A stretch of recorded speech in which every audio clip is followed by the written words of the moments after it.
আসসালামু আলাইকুম শিক্ষার্থীরা, আমি মাসুদ। আজকে তোমাদের পদার্থবিজ্ঞানের দ্বিতীয় চ্যাপ্টার সেটা হচ্ছে গতি। সেই গতি চ্যাপ্টারটা নিয়ে কিছু আলোচনা করতে চাই।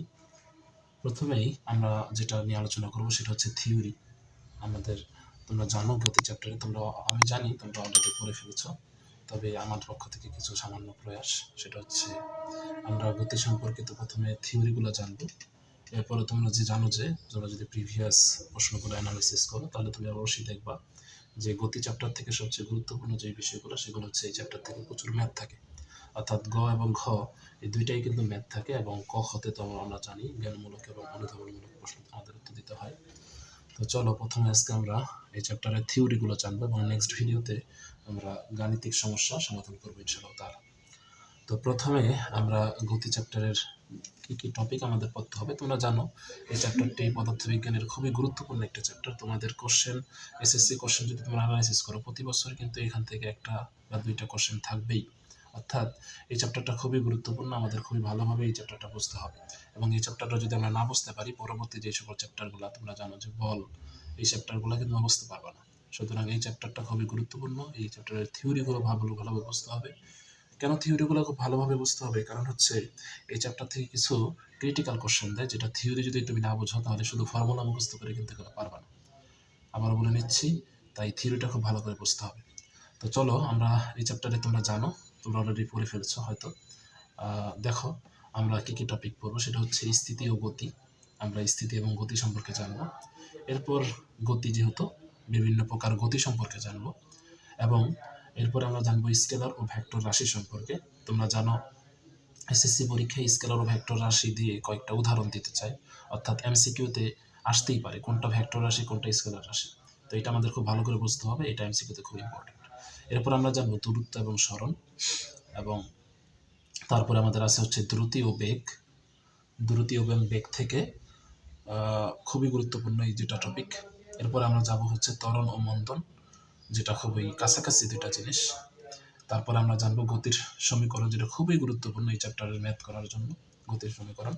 এরপরে আমরা জানবো পরন্ত বস্তুর সূত্র, এরপরে কিছু গ্রাফ, এরপরে জানো গাণিতিক সমস্যা। আমি কিছুটা লেখার একটু চেষ্টা করেছি। তো চলো প্রথমে আমরা জানবো যেটা হচ্ছে স্থিতি ও গতি, এই সম্পর্কিত কথাবার্তা। তো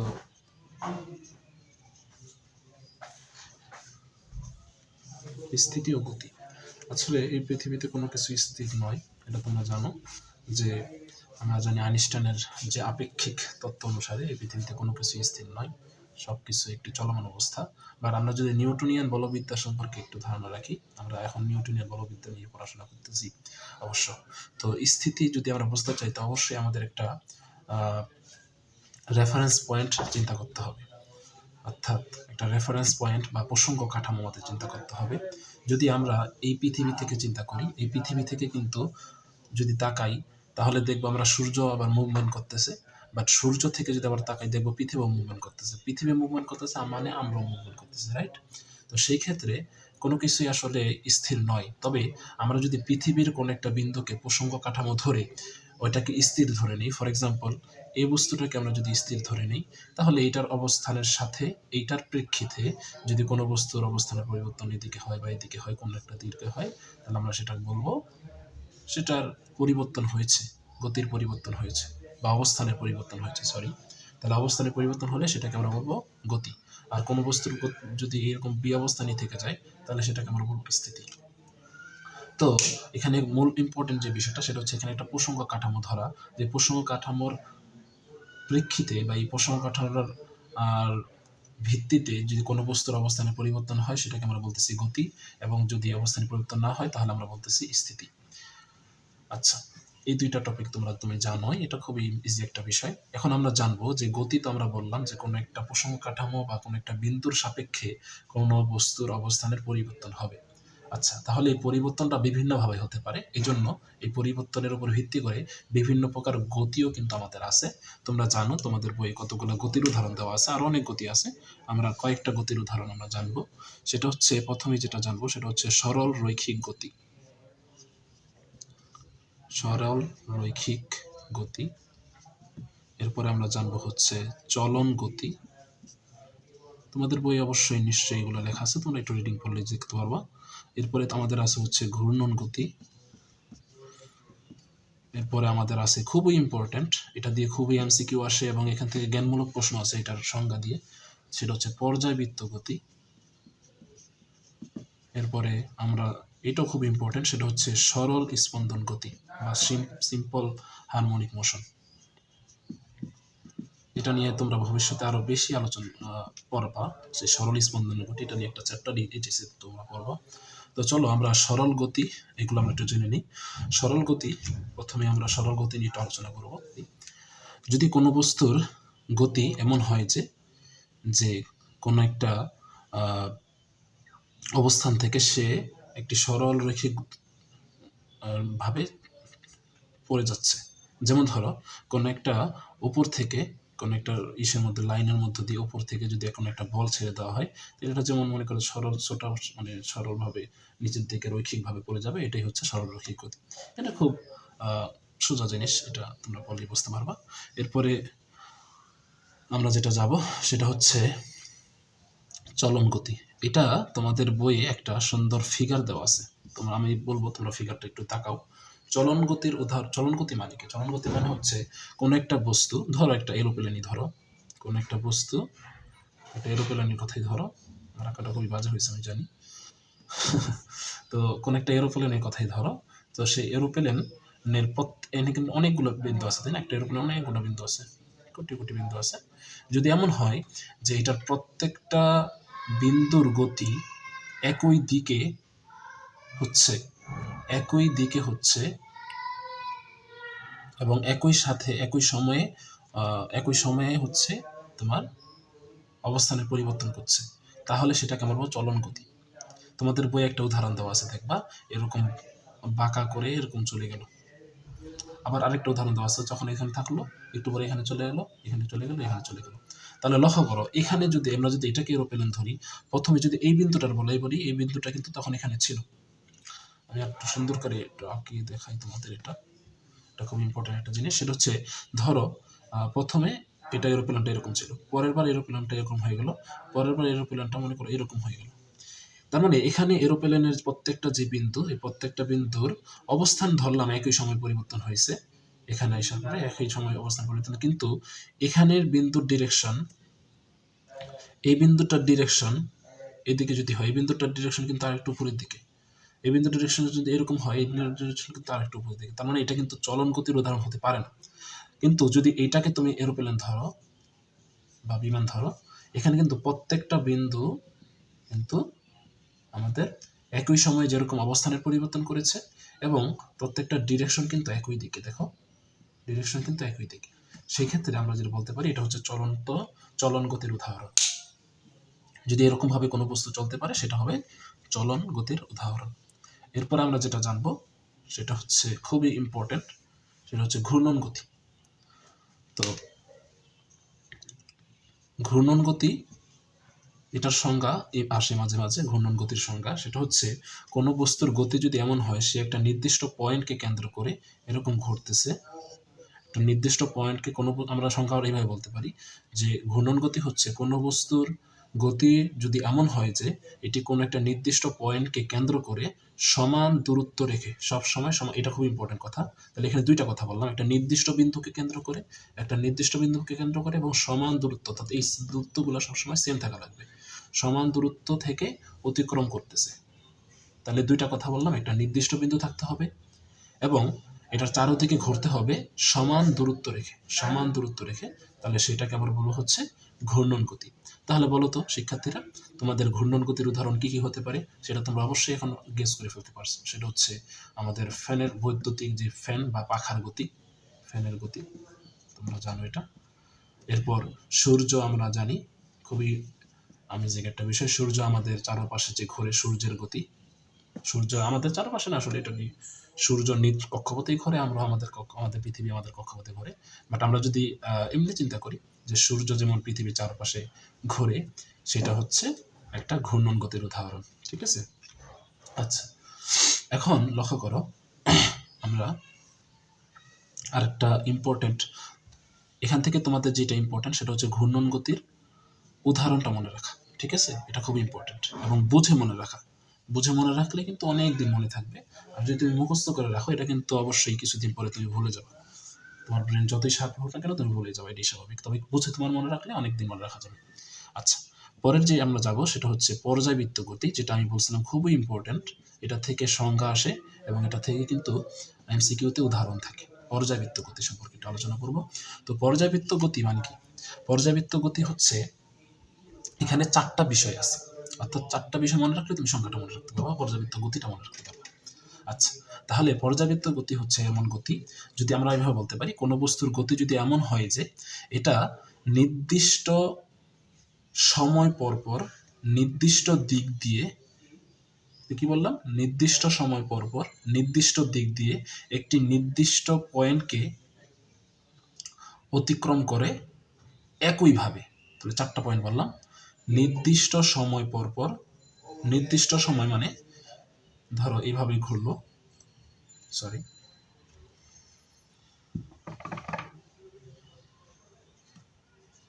ধরো এইভাবে ঘুরলো, কোন বস্তুর ডিরেকশনটা এইভাবে হলো, তাহলে নির্দিষ্ট সময়, অর্থাৎ এখান থেকে এই পর্যন্ত আসতে প্রথমবার যে সময় নিবে আবার যাইতে একই সময় নিবে।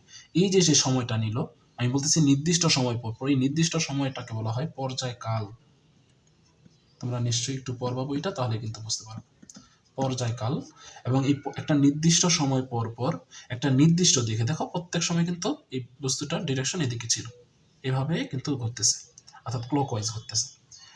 তাহলে কি বললাম, একটা নির্দিষ্ট বিন্দুকে কেন্দ্র করে নির্দিষ্ট সময় পরপর, অর্থাৎ পর্যায়কাল পরপর একই দিকে, অর্থাৎ দেখো এটা একই দিকে একইভাবে, অর্থাৎ এটা কিন্তু এদিকে এইভাবে ঘুরছে, হ্যাঁ, তারপরে আবার মনে করো যে একটু বিপরীত দিকে চলে গেছে, বিষয়টা এমন না। একইভাবে যদি ঘুরতে থাকে কোনো বস্তুর গতি যদি এমন হয়, তাহলে সেটাকে আমরা বলবো হচ্ছে পর্যায়বৃত্ত গতি।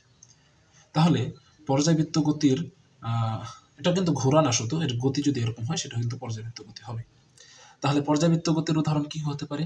তোমরা অবশ্যই বুঝতেছ পর্যাবৃত্ত গতির উদাহরণ কি হতে পারে। তোমার ফ্যানের গতি, তারপরে হচ্ছে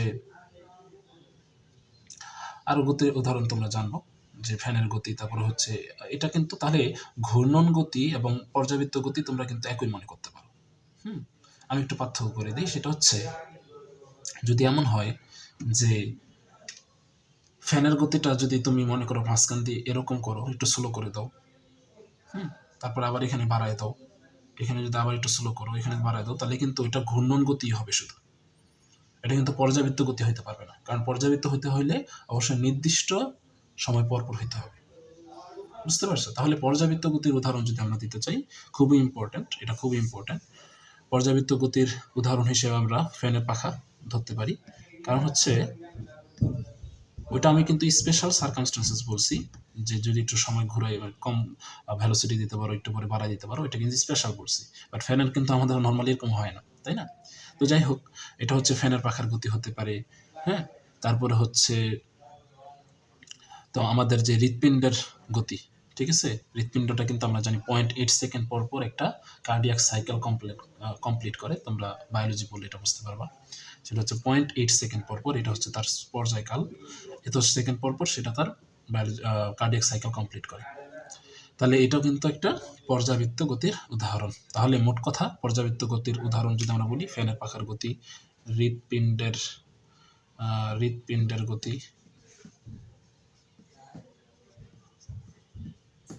হ্যাঁ, এইরকম। এছাড়া সূর্যকে ঘিরে আমরা জানি যে হেলির ধূমকেতুর কক্ষপথ, এটা একটা কিন্তু উপবৃত্তাকার, আসলে এটাই কিন্তু একটা কিসের উদাহরণ, পর্যাবৃত্ত গতির উদাহরণ। আচ্ছা, এখন আমরা যেটা জানবো এটাও খুবই গুরুত্বপূর্ণ, এটা কিন্তু বোঝাটা খুব গুরুত্বপূর্ণ, সেটা বলতেছি, সেটা হচ্ছে সরল স্পন্দন গতি। সরল স্পন্দন গতি বা সিম্পল হারমোনিক মোশন। সরল স্পন্দন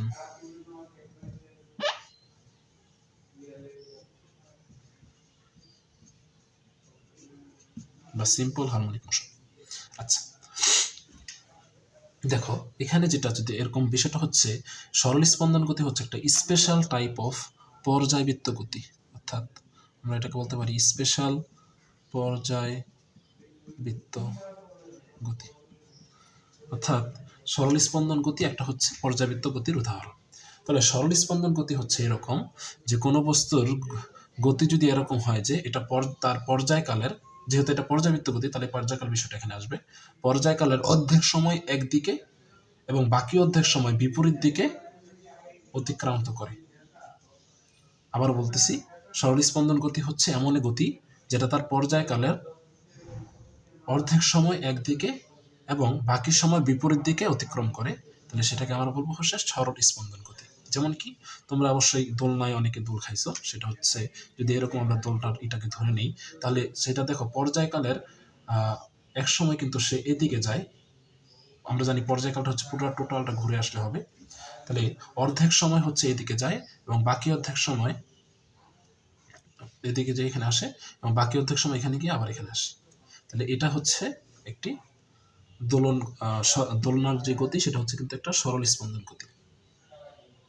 ঠিক আছে, এছাড়া সরল স্পন্দন গতির আরো আমরা ধরন দিতে পারি, সেটা হচ্ছে তোমরা সিম্পল পেন্ডুলাম বা সরল দোলকের কথা জানো, এটা কিন্তু একটা সরল দোলকের মূলত আমি আঁকছি, সেটা হচ্ছে সরল দোলকের গতি কিন্তু অনেকটা এরকম হয়, তোমরা দোলনায় যে দোল খাও সেটা কিন্তু একটা এদিকে যায় আবার এদিকে আসে, তাহলে তার পর্যায়কালের অর্ধেক সময় একদিকে গেল এবং পর্যায়কালের বাকি অর্ধেক সময় বিপরীত দিকে অতিক্রম করলো, তাহলে সেই ক্ষেত্রে কিন্তু আমরা বলতে পারি এটা কি সরল স্পন্দন গতি বা সিম্পল হারমোনিক মোশন। তাহলে উদাহরণ হিসেবে আমরা বলতে পারি সরল দোলকের গতি, দোলনায় দোল খাওয়ার গতি, তারপর হচ্ছে একটা স্প্রিং এর গতি। ফর এক্সাম্পল দেখো একটা স্প্রিং এর যদি আমরা ধরি, একটা স্প্রিংকে যদি আমরা এভাবে চাপ দিয়ে দেন ছেড়ে দিই তাহলে এটা কি এরকম করতে থাকবে না, তাহলে দেখো পর্যায়কালের অর্ধেক সময় দিকে যাবে অর্ধেক সময় দিকে আসবে, তাই তো? তো সেই ক্ষেত্রে এটাও কিন্তু একটা সরল স্পন্দন গতি বা সিম্পল হারমোনিক মোশন। আচ্ছা, তো আমরা আশা করি গতি সম্পর্কে এই সম্পর্কিত জিনিসগুলো তোমরা বুঝতে পারছো। আচ্ছা, এখন এই অধ্যায়ের যেটা মূল টপিক সেটা যেতে যাচ্ছি, সেটা তোমরা জানো যে স্কেলার রাশি ও ভেক্টর রাশি। স্কেলার রাশি ও ভেক্টর রাশি তোমরা জানো এই পৃথিবীতে দুইটা রাশি এক্সিস্ট করে, সেটা হচ্ছে স্কেলার রাশি আর হচ্ছে ভেক্টর রাশি। তো স্কেলার রাশি সম্পর্কে আমরা যেটা জানবো সেটা হচ্ছে এটার শুধু মান আছে বাট কোনো দিক নেই, অর্থাৎ স্কেলার রাশি যেই সকল রাশিগুলোর এইভাবে আমরা সংজ্ঞায়িত করতে পারি, যেই সকল রাশির কোনো শুধু মান আছে কিন্তু দিক নেই। তাহলে মানে মূল কথা হচ্ছে দিক নেই বিষয়টা এমন না, দিক তার বলতে হয় না, অর্থাৎ এটাকে প্রকাশ করার জন্য দিক বলে দিতে হয় না যে এটার দিক হচ্ছে এই দিকে, এটা শুধু মান বলে দিলেই এটা সম্পূর্ণভাবে প্রকাশ করতে পারা যায়, এই জন্য এটাকে বলা হয় হচ্ছে স্কেলার রাশি। আশা করি বুঝতে পারছো। তাহলে স্কেলার রাশির কি কি উদাহরণ হতে পারে, যেমন ধরো বললাম আমার ভর হচ্ছে 70 কেজি, এটাও কিন্তু একটা স্কেলার রাশি, তাহলে ভর হচ্ছে একটা স্কেলার রাশি। তারপর আমি বললাম আমার এই মার্কার, এই মার্কারটার লেন্থ বা দৈর্ঘ্য, এই দৈর্ঘ্য হচ্ছে মাত্র ধরো 10 সেন্টিমিটার, 10 সেন্টিমিটার হবে না, একটু ছোটই হতে পারে, 10 সেন্টিমিটার। তাহলে এই দৈর্ঘ্যটা কিন্তু আমি 10 সেন্টিমিটার বললেই কিন্তু তুমি বোঝা যাচ্ছ, মানটা শুধু বললেই কিন্তু তুমি বোঝা যাচ্ছ এটা একটা আমি রাশি বলে দিলাম, এটা কিন্তু একটা স্কেলার রাশি। এরপরে আমরা আরো কিছু উদাহরণ দিতে পারি, যেমন ধরো সময়, আমি বললাম আমার এখান থেকে আমার কলেজে যেতে সময় লাগে 20 সেকেন্ড, ঠিক আছে, এরকম আমার 20 সেকেন্ড না, 5 মিনিট লাগে ধরো, তাহলে 5 মিনিট বলে দিলে কিন্তু হয়ে যাচ্ছে, সময়টা কোন দিকে সেটা কিন্তু বলে দিতে হচ্ছে না, বা এই মার্কারের দৈর্ঘ্যটা বলে দিলে কিন্তু হয়ে যাচ্ছে এটা কোন দিকে দৈর্ঘ্য সেটা কিন্তু বলে দিতে হচ্ছে না, বা আমার ভর যদি বলে দিতে চাই সেই ভরটাই কিন্তু বলে দিলে হয়ে যাচ্ছে, অর্থাৎ শুধু মান দিয়ে যেগুলাকে আমরা ডিফাইন করতে পারছি সেগুলোই হচ্ছে আমাদের স্কেলার রাশি। তাহলে স্কেলার রাশির যদি উদাহরণ চাই সেটা কিন্তু খুবই গুরুত্বপূর্ণ, স্কেলার রাশির উদাহরণ কিন্তু আমাদের এমসিকিউতে আসতে পারে। তাহলে স্কেলার রাশির উদাহরণ হিসেবে আমরা কি কি দেখতে পারি, ধরো আমরা দৈর্ঘ্য দেখতে পারি স্কেলার রাশির উদাহরণ, আমরা ভর দেখতে পারি স্কেলার রাশির উদাহরণ, আমরা বৈদ্যুতিক প্রবাহ, আচ্ছা এটা নিয়ে তোমাদের একটু কনফিউশন আছে, আমি একটু বলি বৈদ্যুতিক প্রবাহটা নিয়ে, সেটা হচ্ছে বৈদ্যুতিক প্রবাহ হচ্ছে একটা ইলেকট্রন, আমরা জানি ইলেকট্রনের প্রবাহকে বৈদ্যুতিক প্রবাহ বলে, ইলেকট্রন প্রবাহটা একটা দিকেই হয়, বাট নর্মালি আমরা বৈদ্যুতিক প্রবাহটাকে বোঝানোর জন্য মান বলে দিলে কিন্তু হয়ে যায়, এটা কোন ডিরেকশনে হচ্ছে এটা কিন্তু বলার প্রয়োজন হয় না, তোমরা দেখবা তোমাদের ইসের গায়ে বিভিন্ন বৈদ্যুতিক প্রবাহ লেখা থাকে, এটা কিন্তু শুধু মান বলে দিলে হয়ে যায়, এই জন্য বৈদ্যুতিক প্রবাহটাকে আমরা স্কেলার রাশির মধ্যেই দিতে পারি। এছাড়া আমাদের কি আছে দূরত্ব, আমরা দূরত্ব এগুলো নিয়ে একটু আলোচনা করবো, তখন তোমরা আরো বুঝতে পারবা এটা কেন স্কেলার রাশি, দূরত্ব। তারপর আমাদের রাশি হচ্ছে দ্রুতি কিন্তু আমাদের একটা স্কেলার রাশি। এগুলো হচ্ছে আমাদের স্কেলার রাশির উদাহরণ। দৈর্ঘ্য, ভর, বৈদ্যুতিক প্রবাহ, দ্রুত, দ্রুতি, এগুলো কিন্তু আমাদের স্কেলার রাশির। তারপরে আমাদের আছে হচ্ছে সময়, এগুলো উদাহরণ। এখন আমরা জানবো ভেক্টর রাশি।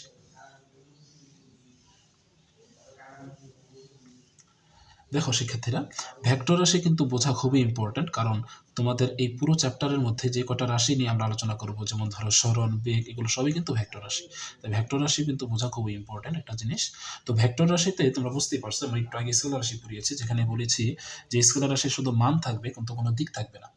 বাট ভেক্টর রাশির বেলায় যেটা থাকবে সেটা হচ্ছে মান থাকতে হবে এবং দিক দুই থাকতে হবে, অর্থাৎ তার মানও থাকবে এবং দিকও থাকবে। তাহলে বিষয়টা হচ্ছে এমন যে এই রাশিগুলোর প্রকাশ করার জন্য মান এবং দিক উভয়ই উপস্থাপন করার প্রয়োজন হয়, তাকে আমরা ভেক্টর রাশি বলি। ঠিক আছে, তাহলে যেমন ধরো ভেক্টর রাশির উদাহরণ হিসেবে আমরা কি বলতে পারি, সরণ, বেগ, ত্বরণ, মন্দন, এগুলো কিন্তু সবই কিন্তু ভেক্টর রাশির উদাহরণ। যেমন সরণের কথাই যদি আমি বলি, সরণ হচ্ছে একটা বিন্দু থেকে আরেকটা বিন্দু পর্যন্ত বস্তুর অতিক্রান্ত দূরত্ব। তাহলে একটা বিন্দু থেকে আরেকটা বিন্দু পর্যন্ত, তাহলে এই বিন্দুটা যদি এ হয়, এই বিন্দুটা যদি বি হয়, তাহলে এ থেকে বি এর দিকে বস্তুর অতিক্রান্ত যে দূরত্ব, সেটাকে কিন্তু আমরা সরণ বলবো। অর্থাৎ এ থেকে বি এর দিকে, আমি একটা কথা বলেছি শুনেছো তোমরা, এ থেকে বি এর দিকে, এটাই কিন্তু তার ডিরেকশন। তাহলে সরণ কিন্তু তার ডিরেকশন নির্দেশ করতেছে। ঠিক আছে, একইভাবে আমরা যদি বেগের কথাও বলি, যে কোনো একটা নির্দিষ্ট দিকে, ফর এক্সাম্পল এ থেকে বি এর দিকে কোনো একটা বস্তুর অবস্থানের সরণের পরিবর্তনের হারকে, তাহলে সরণ যেহেতু একটা ভেক্টর রাশি ছিল, তার মানে একটা দিকে নির্দেশ করেছিল। আমি এখানে উপসংজ্ঞায়িত করার সময় বললাম একটা নির্দিষ্ট দিকে কোনো একটা বস্তুর সরণের পরিবর্তনের হারকে বেগ বলা হয়। তাহলে সেই ক্ষেত্রে কিন্তু এটা ভেক্টর রাশি হবে, যেখানে একটা মান দেওয়া লাগতেছে এবং একটা দিক কিন্তু বলে দিতে হচ্ছে। আচ্ছা, এখন আমরা যেটা জানবো যে ভেক্টর রাশি আমরা কিভাবে উপস্থাপন করি, এটা মেনলি তোমরা 11-এ যখন যাবা তখন তোমাদের ভেক্টর চ্যাপ্টার নামক একটা ফিজিক্সের চ্যাপ্টারই থাকবে। তবে আমি একটু হালকা করে বলে দিই যে ভেক্টর রাশিকে আমরা বিভিন্নভাবে উপস্থাপন করতে পারি। ফর এক্সাম্পল এ থেকে বি এর অবস্থানে আমরা যেই তোমাকে একটা সরণের উদাহরণ দিয়েছিলাম, এটাকে কিন্তু আমরা এইভাবে উপস্থাপন করতে পারি, এ থেকে বি, অর্থাৎ উপরে একটা ভেক্টর সাইন এভাবে আমরা দিতে পারি। ঠিক আছে, এভাবে কিন্তু ভেক্টর সাইন আমরা দিতে পারি।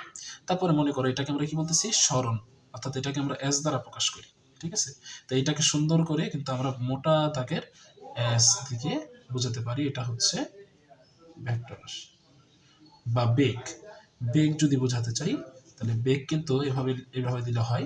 আবার এটা যদি আমরা সুন্দর করে বোঝাতে চাই, এভাবে কিন্তু বোঝানো যায়। এই যে একটু মোটা করে যদি আমরা লিখি, এটা কিন্তু ভেক্টর রাশি বোঝায়। তাহলে এভাবে আমরা ভেক্টর রাশি উপস্থাপন করতে পারি। আচ্ছা, এখন আমরা জানবো যে কয়েকটা ইম্পর্টেন্ট কয়েকটা বিষয়, সেটা হচ্ছে দূরত্ব ও সরণ, দ্রুতি ও বেগ, যেটা তোমরা যদি না বুঝতে পারো তাহলে কিন্তু পরের বিষয়গুলো বুঝতেই পারবে না। এখানে গতির সমীকরণে খুবই ইম্পর্টেন্ট বিষয় এগুলা। তা আমাদের দূরত্ব, সরণ, দ্রুতি, বেগ এবং ত্বরণ ও মন্দন, এই 6টা বিষয় খুব তৎক্ষণাৎ আমরা জেনে নিব। তো প্রথমেই আমরা দূরত্ব সরণ নিয়ে আলোচনা করব। সেটা হচ্ছে, দেখো করো তোমরা প্রথমে এখনই ধারণা পেয়ে গেছো, দূরত্ব হচ্ছে একটি স্কেলার রাশি এবং সরণ হচ্ছে একটা ভেক্টর রাশি, তাই তো? তাহলে তোমরা বুঝতেই পারছো যে দূরত্বের কোনো দিক থাকবে না এবং সরণের একটা নির্দিষ্ট দিক থাকতে হবে। তাহলে বিষয়টা কেমন? বিষয়টা হচ্ছে, ধরো এ বিন্দু থেকে বি বিন্দুতে কোনো একটা বস্তু, যে কোনো একটা বস্তু হতে পারে, সেটা এইভাবে গেল, তাহলে সে কিন্তু কোনো নির্দিষ্ট দিক মেনটেন করা হয় নাই। বাট আমরা যদি পুরো জায়গাটা মেজারমেন্ট ট্যাব দিয়ে যদি মেজার করি, তাহলে ধরো আমরা এখানে পাইলাম হচ্ছে 50 মিটার, ফর এক্সাম্পল 50 মিটার পাইলাম। তাহলে এই 50 মিটার তার লেন্থ হচ্ছে বা দূরত্ব হচ্ছে, আমি একটু দেখি, তার দূরত্ব হচ্ছে 50 মিটার। তাহলে 50 মিটার বলে দিলেই কিন্তু হয়ে যাচ্ছে, তার কোন দিকে এটা কিন্তু বলার প্রয়োজনীয়তা নাই। বাট আমরা যদি বলি এটা সরণ কত, এটা সরণ হচ্ছে, যদি আমরা বলি এ থেকে বি এর দিকে চলে সরণ কত, কথাটা এইভাবে বলতে হবে, এ থেকে বি এর দিকে সরণ কত, তাহলে হবে এইভাবে কথাটা। অর্থাৎ কোনো একটা বস্তুর আদি বিন্দু থেকে, কথাটা বললাম কি, আদি বিন্দু থেকে শেষ বিন্দু পর্যন্ত সরল রৈখিক দূরত্ব। তাহলে কি বললাম, কোন একটা বস্তুর আদি বিন্দু থেকে শেষ বিন্দুর সরল রৈখিক দূরত্বকে আমরা সরণ বলবো। তাহলে বলো তো শিক্ষার্থীরা, আমরা যদি এখন তোমাদের একটা প্রবলেম দিই, ফর এক্সাম্পল একজন ব্যক্তি মনে করো এখান থেকে হাঁটা শুরু করলো এবং এখানে আসলো, এরপর এখান থেকে হাঁটা শুরু করে এখানে আসলো। ফর এক্সাম্পল এখানে তারা 5 মিটার দূরত্ব অতিক্রম করেছে এবং এখানে সে 6 মিটার দূরত্ব অতিক্রম করেছে। তাহলে বলো তো সে কতটুকু দূরত্ব অতিক্রম করেছে? তাহলে দূরত্ব তোমরা জানো, পুরো পথটাই হচ্ছে দূরত্ব। তাহলে সে দূরত্ব অতিক্রম করে হচ্ছে আমরা যদি 5 আর 6 যোগ করি তাহলে সেটা আমাদের আসে হচ্ছে 11। বাট আমরা যদি জিজ্ঞাসা করি তোমাকে বলো তো, এটা যদি এ পয়েন্ট আর বি পয়েন্ট ধরি, এ থেকে বি পয়েন্টের দিকে তার সরণ কত? তাহলে তুমি কি এটা বলবা? না, আমরা তোমাকে বলেছি যে আদি বিন্দু থেকে শেষ বিন্দু পর্যন্ত দূরত্ব। তাহলে আদি থেকে শেষ বিন্দু পর্যন্ত দূরত্ব হচ্ছে তার এইটা। তাহলে এটা কত সেটা আমরা কিভাবে বের করতে পারি? দেখো তোমরা অবশ্যই বুঝতে পারতেছো এটা একটা সমকোণী ত্রিভুজ হয়ে গেছে। তোমরা অবশ্যই এটাই পড়েছো যে সমকোণী ত্রিভুজের নিয়ম অনুসারে, পিথাগোরাসের উপপাদ্য নিয়ম অনুসারে এটা যদি অতিভুজ হয় তাহলে অতিভুজের স্কয়ার সমান সমান হবে বাকি দুই বাহুর স্কয়ারের যোগফল। তাহলে আমরা বলতে পারি এ বি স্কয়ার হবে এই দুই বাহুর স্কয়ারের যোগফল, অর্থাৎ 5 স্কয়ার প্লাস 6 স্কয়ার, রাইট? তাহলে আমরা A B square is equal to লিখতে পারি 25 প্লাস 36 এবং A B is equals to লিখতে পারি, আমরা জানি এই দুটো যদি যোগ করি কত আসে আমাদের? 5 আর 6 11 1 3 4 4 আর 2 হচ্ছে 6। তাহলে এটার এই স্কয়ারের পাশে আছে, এই পাশে যদি আমরা রুট, তাহলে রুট 69 হচ্ছে এটা। এটাই হচ্ছে তার কি সরণ। বুঝতে পারছো? তাহলে আমরা দূরত্ব জানলাম এবং সরণও জানলাম। দূরত্বকে আমরা প্রকাশ করব হচ্ছে লেন্থ দিয়ে, যদিও দূরত্বকে তোমাদের প্রকাশ করার পর একটু প্রয়োজন পড়বে না, এবং সরণকে আমরা প্রকাশ করব হচ্ছে এস দিয়ে। সরণকে আমরা এস দিয়ে প্রকাশ করব।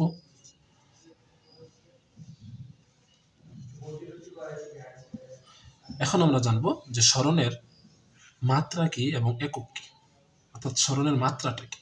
তোমরা অলরেডি জানছো সরণ হচ্ছে একটা লেন্থ, অবশ্যই কোনো নির্দিষ্ট দিকে, সেক্ষেত্রে সরণের মাত্রা হবে এল।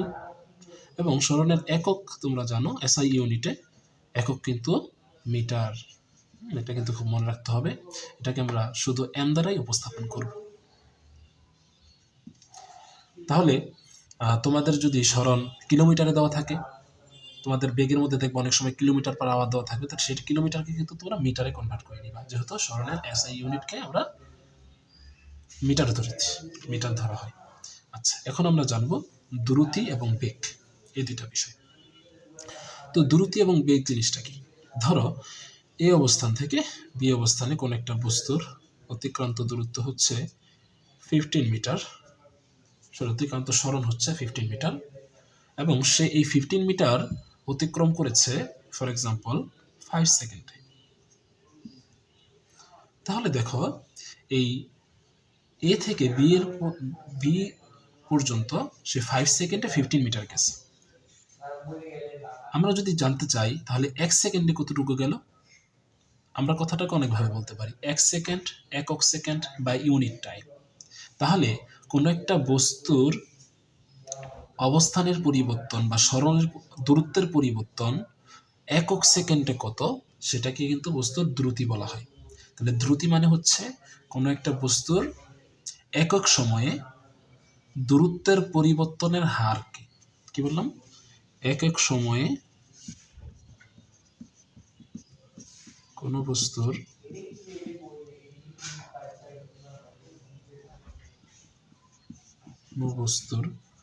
দূরত্বের পরিবর্তনের হারকে দ্রুতি বলা হয়।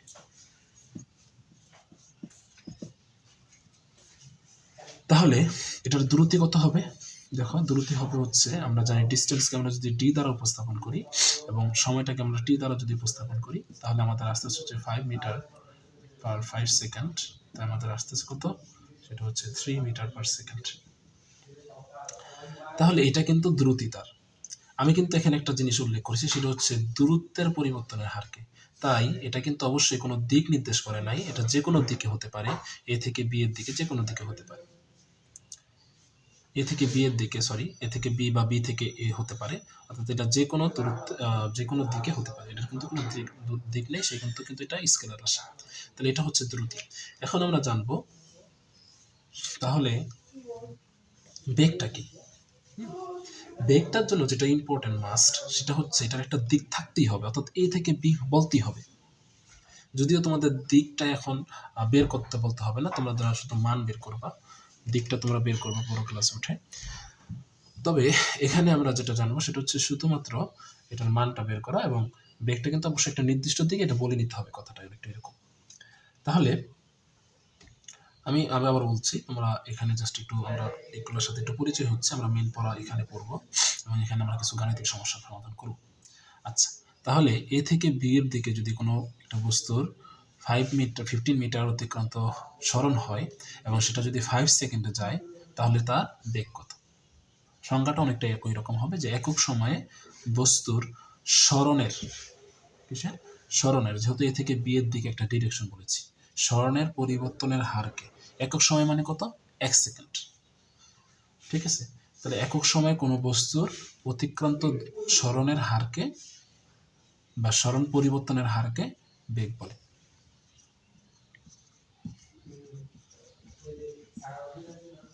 একক সময় বস্তুর সরণ পরিবর্তনের হারকে বেগ বলে। বেগকে আমরা ভি দ্বারা উপস্থাপন করি, ঠিক আছে? বেগকে আমরা ভি দ্বারা উপস্থাপন করি। এখন লক্ষ্য করো, আমরা বলতেছি হারকে, কি পরিবর্তনের হারকে? সরণ পরিবর্তনের হারকে, ঠিক আছে? তাহলে তোমরা অবশ্য নিশ্চয়ই জানছো একটু আগে, সরণকে আমরা এস দ্বারা প্রকাশ করি। তাহলে এস কে হার, কোনো কিছু হার বের করতে সেটাকে টি দ্বারা ভাগ করতে হয়, অর্থাৎ সময়ের সাথে টি দ্বারা হার বের করতে, যদি আমরা সময় বের করতে তাহলে সেটাকে টি দ্বারা ভাগ করতে হয়। তাহলে একক সময়ে বস্তুর অতিক্রান্ত বা সরণ পরিবর্তনের হার যদি বের করতে সেটাকে টি দ্বারা ভাগ করব, সেটাকে আমরা কিন্তু বেগ বলতেছি। এখন লক্ষ্য করো, এই বেগটা আসলে কিরকম বেগ? এটা হচ্ছে এ থেকে বি এর দিকে গেছে কোন একটা কনস্ট্যান্ট ভেলোসিটি বা সুষম বেগ বা সমবেগ। তার শব্দটা হচ্ছে সম বা সুষম বেগ। এই কথাটা কিন্তু খুব ইম্পর্টেন্ট। এটা কিন্তু সমবেগ বা সুষম বেগের ক্ষেত্রে প্রযোজ্য। আমরা একটু পরে দেখবো যে বেগ কিন্তু পরিবর্তন হতে পারে কোনোভাবে, একটু পরে দেখবো, এটা কিন্তু খুব মজার একটা বিষয়। তো দেখো, এটা কিন্তু এ থেকে বি এর দিকে গেছে সুষম বেগে বা সমবেগে, সেই ক্ষেত্রে কিন্তু তার বেগের ভেলোসিটিটা বা ফর্মুলাটা আসবে V is equals to S by T, ঠিক আছে? এবং তার সংজ্ঞাটাকে একক সময় বস্তুর সরণ পরিবর্তনের হারকে বেগ বলে। এখন আমরা যেটা জানবো সেটা হচ্ছে বেগের মাত্রাটা কি। চলো, এটা মাত্রা বের করা খুবই সোজা হয়ে গেছে তোমাদের জন্য। এখন এককটা কি? দেখো, বেগটা কি? সরণকে আমরা কি বলেছি? Length, right? টিকে আমরা কি দ্বারা প্রকাশ করি? Second, right? সেকেন্ড, টি মানে কি আসলে? টাইম, সরি, টি মানে হচ্ছে একক বলে ফেলেছিলাম তখন। টি মানে কি আসলে? Time, right? যেটাকে আমরা শুধু টি বলতে পারি। তাহলে মাত্রা মানটা কি হবে? লেন্থ পার টি, তাই না? আমরা জানি নিচের কোনো, দেখো, নিচের কোনো ভেরিয়েবল বা কোনো ভেরিয়েবল যদি উপরের দিকে ওঠে তাহলে সেটা এটার পাওয়ার ইনভার্স হয়ে যায়, অর্থাৎ মাইনাস হয়ে যায়। এটার পাওয়ার তাহলে কত? মনে মনে কত আছে? কিছু নাই, মানে 1 আছে। তাহলে এটা উপরে যখন উঠে যাবে এটার পাওয়ার -1 হয়ে যাবে। তাহলে টি যখন উপরে উঠবে সেটা কিন্তু -1 হয়ে যাবে। এটাকে আমরা এইভাবে লিখতে পারি, অথবা এল পার টি এভাবেও কিন্তু লিখতে পারি। এটা হচ্ছে তার মাত্রা। মাত্রা মানে হচ্ছে এটাকে কি দ্বারা আমরা কি বলি? এটাকে এস জিনিসটাকে একটা লেন্থ সেটা, আর এটার নাম কি? টাইম সেটাকে সংক্ষেপে লেখা, অর্থাৎ লেন্থের এল লেখা এবং টাইমের টি লেখা, সেটাকে প্রকাশ করা, এটাই হচ্ছে মাত্রা। আর এককটা হচ্ছে আমরা এস কে কি দ্বারা কি একক ধরি, এস এর কি একক ধরি, এটাকে কি দ্বারা মেজার করি আসলে, এটা হচ্ছে একক। তাহলে দেখো, আমরা ভি কে কি দ্বারা মেজার করবো, সেটাই হচ্ছে ভি এর একক বা বেগের একক। তাহলে বেগের এককটা আমরা কিভাবে বের করতে? এই ফর্মুলা থেকে বের করতে পারি। আমরা জানি এস সরণ, এটার একক কি? এটার একক হচ্ছে আমরা জানি মিটার, এসআই ইউনিট হচ্ছে মিনিট, এটা তুমি জানো। এবং টি যেটা সময়ের একক তোমরা জানো, সেটা হচ্ছে সেকেন্ড। তাহলে আমরা কি পেয়েছি, মিটার এবং সেকেন্ড যদি উপরে চলে যায় তাহলে কি হয়ে যাবে, ইনভার্স, রাইট? তাহলে মিটার পার সেকেন্ড, অথবা আমরা এইভাবে লিখতে পারি মিটার পার সেকেন্ড। ওকে, আশা করি বুঝতে পেরেছ। এখন আমরা যাব ত্বরণ ও মন্দন সম্পর্কে একটু, যেটা খুবই ইম্পর্টেন্ট। হ্যাঁ, এই চ্যাপ্টারে খুবই ইম্পর্টেন্টের ভিতরে আমি অনেকগুলোই বলছি ইম্পর্টেন্ট, বাট আমি আস্তে আস্তে ইম্পর্টেন্ট ভিতরে ঢুকছি, এই জন্য আর ইম্পর্টেন্ট কথাটা বাদ দিতে পারছি না। আচ্ছা, এখন আমরা ত্বরণ ও মন্দন দেখবো। এর আগে একটা জিনিস একটু বলে নিতে চাই, সেটা হচ্ছে বল। বল বিষয়টা তোমাদের সামনে একটু কি করতে হবে, পরিষ্কার করতে হবে। বল জিনিসটা কি, বল বা ফোর্স। দেখো তোমাদের বইয়ে যদি তোমরা একটু দেখো, তার একটা সংজ্ঞা এরকম দেওয়া থাকবে যে যা কোনো বস্তুর গতির পরিবর্তন ঘটায় বা ঘটাতে চায়, কি বললাম, গতির পরিবর্তন ঘটায় বা ঘটাতে চায়, বা কোনো স্থির বস্তুকে গতিশীল করে বা কোনো গতিশীল বস্তুকে স্থির করে। তিনটা জিনিস, তিনটা সিনারিও। অর্থাৎ যা কোনো গতিশীল বস্তুকে স্থির করে, অথবা গতিশীল বস্তুর গতির পরিবর্তন ঘটায়, অথবা কোনো স্থিতিশীল বস্তুকে গতিশীল করে। ঠিক আছে, সেটাকে আমরা বলি বল। বলের আরো অনেকগুলো নাম আছে, আনঅফিসিয়াল নাম আসলে। সেটা হচ্ছে টান, তারপর হচ্ছে ধাক্কা, ঠিক আছে, তারপর টানা বলছি অলরেডি, এগুলোকে বলি বল। ঠিক আছে, যে কোনো কিছুকে টান দেওয়া বা কোনো কিছু ধাক্কা দেওয়া, এটা কিন্তু তুমি বল প্রয়োগ করলা। ঠিক আছে, আচ্ছা, বল দাও। তাহলে এই কথাটা এখানে কেন বলতেছি, একটু বলি। সেটা হচ্ছে, ধরো কোনো তোমার বস্তু, মনে করো একটা তোমার বন্ধু এখানে ধরো সাইকেল চালাইতেছিল।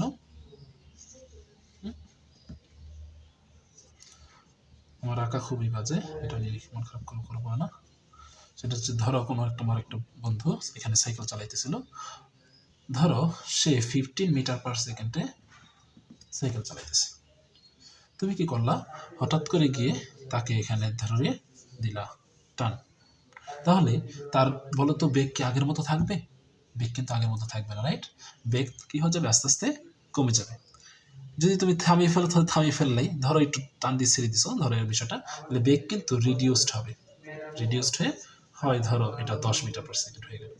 তাহলে আমরা কি দেখতে পাচ্ছি এখানে, একটা জিনিস দেখতে পাচ্ছি, সেটা হচ্ছে বলের কারণে কোনো বস্তুর বেগের পরিবর্তন হয়। তাহলে কোনো কিছুর বেগের পরিবর্তন হয় মানেই সেখানে অবশ্যই একটা বল আছে। আমি আমার কথাটা বলছি, কোনো কিছুর বেগের পরিবর্তন হয়েছে মানেই সেখানে অবশ্যই একটা কি আছে, বল আছে, শিক্ষার্থীরা। আচ্ছা, আমি আরেকটা সিনারিও তোমাদের একটু দেখাতে চাই, তাহলে তোমরা একটু ভালো করে বুঝতে পারবা। সেটা হচ্ছে, ধরো কোন একটা গাড়ি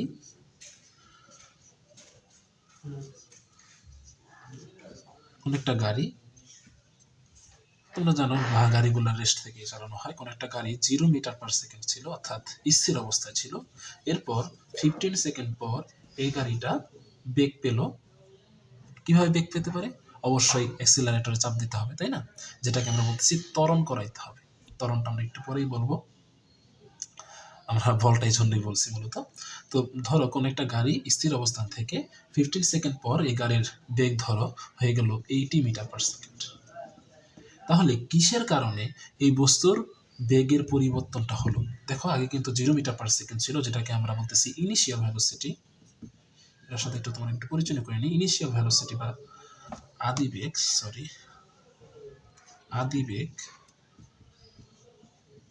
যেটাকে আমরা বলতেছি ইউ, এটাকে আমরা ইউ দ্বারা প্রকাশ করব। এবং শেষ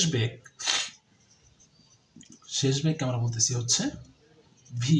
আমরা এখানে শেষ বেগকে ভি দ্বারা প্রকাশ করব। তাহলে এখানে সিনারিওটা হচ্ছে, কোনো একটা গাড়িকে যখন স্থির অবস্থান থেকে 80 মিটার পার সেকেন্ডে অ্যাক্সিলারেটরে চাপ দিল, ওই অ্যাক্সিলারেটরে চাপ দেওয়া মানে হচ্ছে সেখানে ফুয়েল বেশি ইউজড হবে, এনার্জি প্রোডাকশন হবে, এবং সেই এনার্জির কারণে এখানে একটা গাড়ির মধ্যে ফোর্স দেওয়া হবে, অর্থাৎ বল দেওয়া হবে বা একটা ধাক্কা দেওয়া হবে, অর্থাৎ গাড়ির নিজস্ব ক্ষমতা। এটা কিন্তু তুমি করো নাই, তুমি জাস্ট অ্যাক্সিলারেটর চাপ করছো, অ্যাক্সিলারেটরে কিন্তু এই বলটা প্রয়োগ করছে। ব্যাপারটা হচ্ছে, তাহলে এই বলের কারণে কিন্তু বেগের পরিবর্তন হলো। ঠিক আছে, তাহলে আমরা দেখতে পাইলাম বেগের পরিবর্তন হওয়া মানে সেখানে অবশ্যই একটা আগের বেগ আছে, যারা আমরা বলতেছি আদি বেগ, এবং লাস্টে আমরা যখন গণনা করতেছি তখন কিন্তু একটা বেগ আছে যার নাম হচ্ছে শেষ বেগ।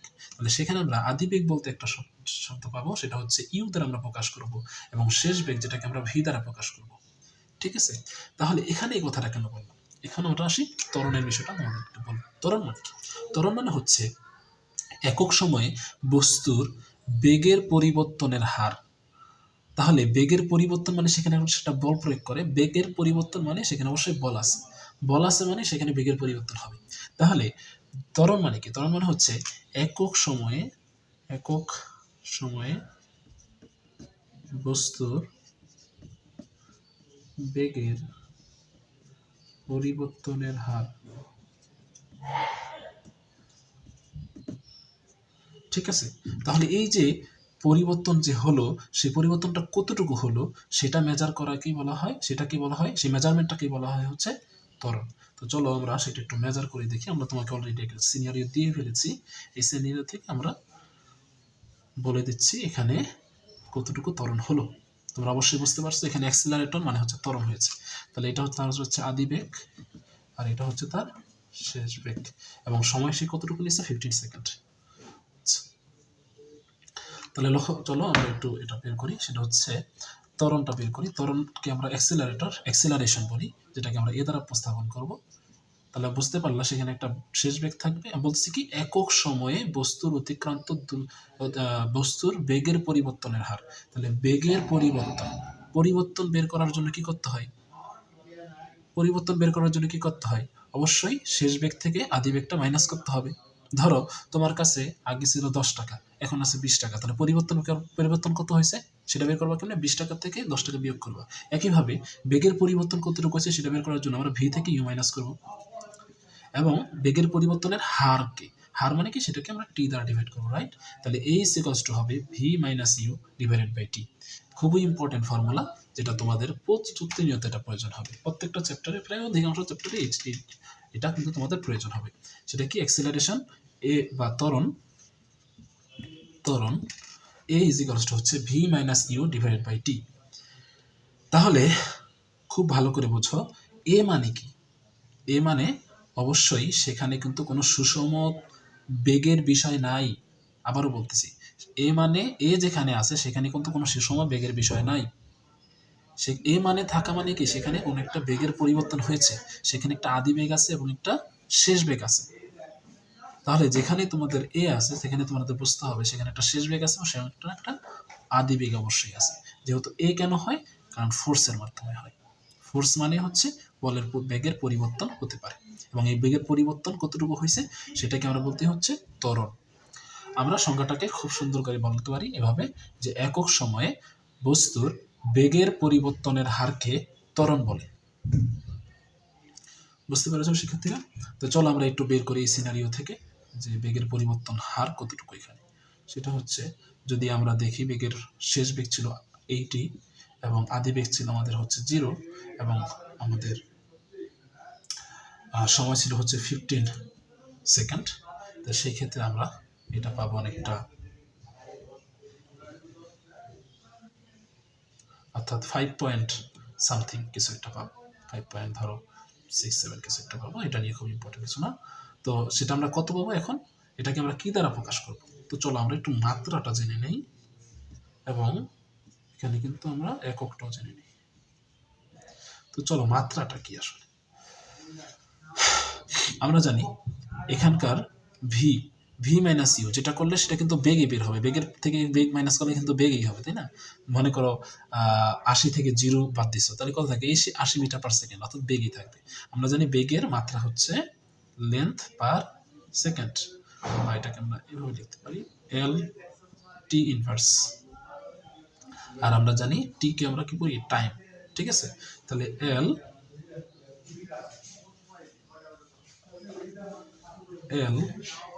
টি ইনভার্স ডিভাইডেড বাই টাইম।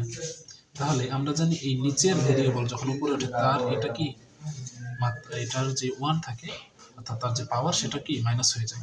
তাহলে L T inverse into T inverse, তাহলে যখন দুইটা টি একই ভেরিয়েবল থাকে, সেই ভেরিয়েবলগুলোকে আমরা কি করি, তখন গুণ করে একটা লিখে দেন কি করে দিই, যোগ করে দিই।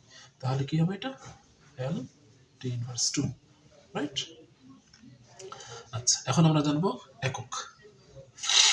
এককে আমরা যাব। এককে এখানে দেখো, আমরা জানি এখানে বেগ, বেগ মানে আমরা জানি একক হচ্ছে মিটার পার সেকেন্ড, এবং টি মানে হচ্ছে সেকেন্ড, অর্থাৎ এস। তাহলে এখানে একই কথা, metre per second divide by S.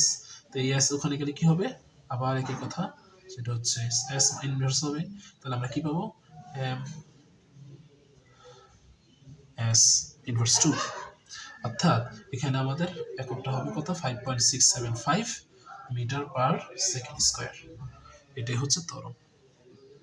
তাহলে এখানে মোস্ট ইম্পর্টেন্ট যে বিষয়টা, সেটা হচ্ছে তোমাদের অবশ্যই মনে রাখতে হবে, এ মানে আছে, এ কয়েকটা ভাবে আমরা বলি যে এটা এভাবে থাকতে পারে, বলতে হতে পারে এভাবে যে সুষম ত্বরণে চলছে, গাড়িটি সুষম ত্বরণে চলছে, এই কথাটা কিন্তু খুব ইম্পর্টেন্ট, বা সমত্বরণে চলছে, এটা কিন্তু ইম্পর্টেন্ট একটা কথা।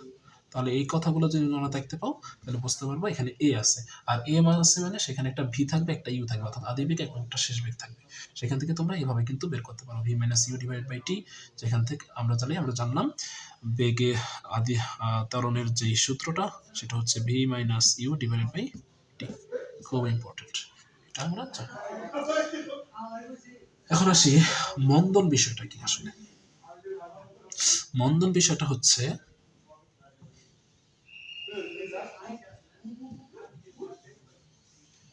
যদি এমন হয় তো যে এই গাড়িটা ধরো চলন্ত অবস্থায় ছিল, for example 100 metre per second, এরপর গাড়িটা আস্তে আস্তে ব্রেক দিতে, ব্রেক মানে কি, কোনো কিছুকে টেনে ধরা, আমি তোমাকে এখানে যদি বলছি, বলের অনেকগুলো নাম আছে, টান, ধাক্কা, আনঅফিসিয়াল নাম যদিও। তো যদি এই গাড়িটাকে যখন চলন্ত অবস্থায় ছিল, সেটাকে আমরা যদি টেনে ধরি, অর্থাৎ ব্রেক দিতে থাকি, এটা কিন্তু এক সময় গিয়ে থেমে যাবে। তখন কি বেগ কত হবে, 0 মিটার পার সেকেন্ড, অর্থাৎ তার শেষ বেগ হবে 0 মিটার পার সেকেন্ড, রাইট? তাহলে এই যে 0 মিটার পার সেকেন্ড হলো, তার বেগ কি হয়েছে বলতো, বাড়ছে না কমছে? অবশ্যই কমছে, রাইট? তাহলে মন্দন মানে হচ্ছে একক সময় বস্তুর বেগের পরিবর্তনের হারকে মন্দন বলে। তবে এটা কিরকম পরিবর্তন, সেটা হচ্ছে ডিক্রিজ হওয়ার পরিবর্তন, ঠিক আছে? বা এভাবে তোমরা বলতে পারো, যে সংখ্যা সুন্দর করে বলতে চাও, স্মরণের সঙ্গে এভাবে বলতে পারো যে একক সময়ে বেগের বৃদ্ধির হারকে ত্বরণ বলে, আর একক সময়ে বেগের হ্রাসের হারকে মন্দন বলে। তাহলে আমরা যদি এখানে মন্দনটা বের করতে চাই, মন্দনকে আমরা এ দ্বারাই প্রকাশ করবো মূলত। এ ইজ ইকুয়ালস টু আমরা জানি V minus U divide by T. তাহলে এখানে ভি দেখো কত, 0, এবং ইউ মানে কত, 100, এবং টি হচ্ছে 15। তাহলে এটা আমাদের কত আসতেছে, ফর এক্সাম্পল 5.675 এমন একটা আসতেছে।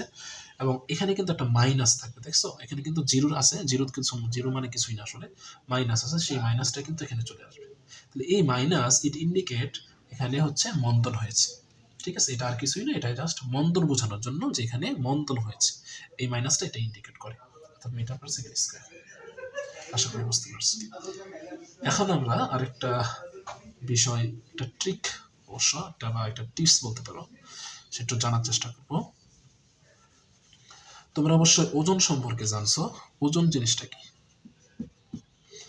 ওজন মানে হচ্ছে আমাদের পৃথিবী কোন একটা আমরা জানি, আমরা সবাই আমাদের এই পৃথিবীর সারফেসে বসবাস করি, রাইট?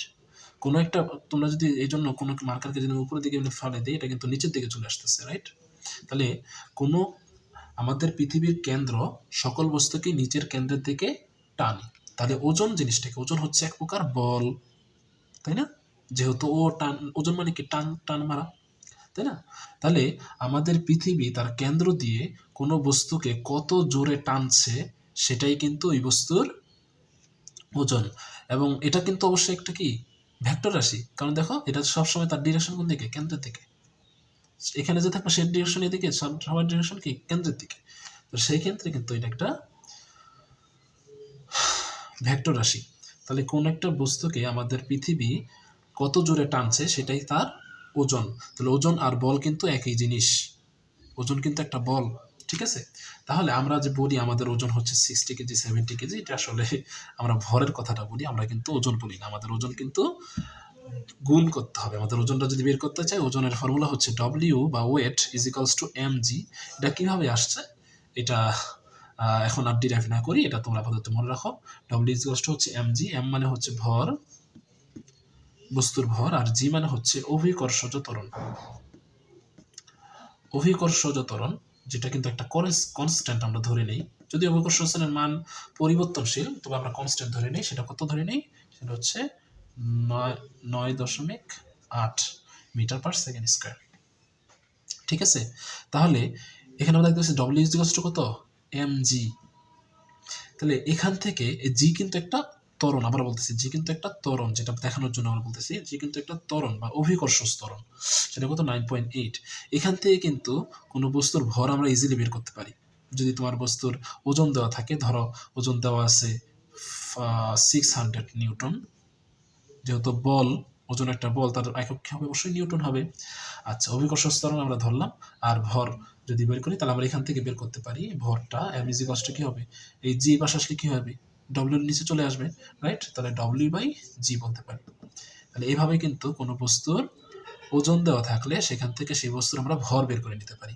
এবং এটা কেন লাগবে সেটা তোমরা যখন তোমাদের গাণিতিক সমস্যার সমাধান করাবো তখন বুঝতে পারবে। এটা খুব ইম্পর্টেন্ট একটা বিষয়, এটা একটা টিপস হিসেবে থাকবে।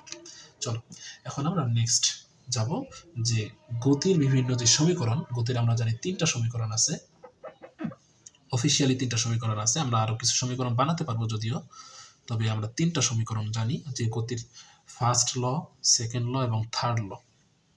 First formula, second formula, third formula, সেই ফর্মুলাগুলো আমরা একটু ডিরাইভ করার চেষ্টা করবো এখন। তো চলো আমরা এই ডিরাইভ করার একটু চেষ্টা করি,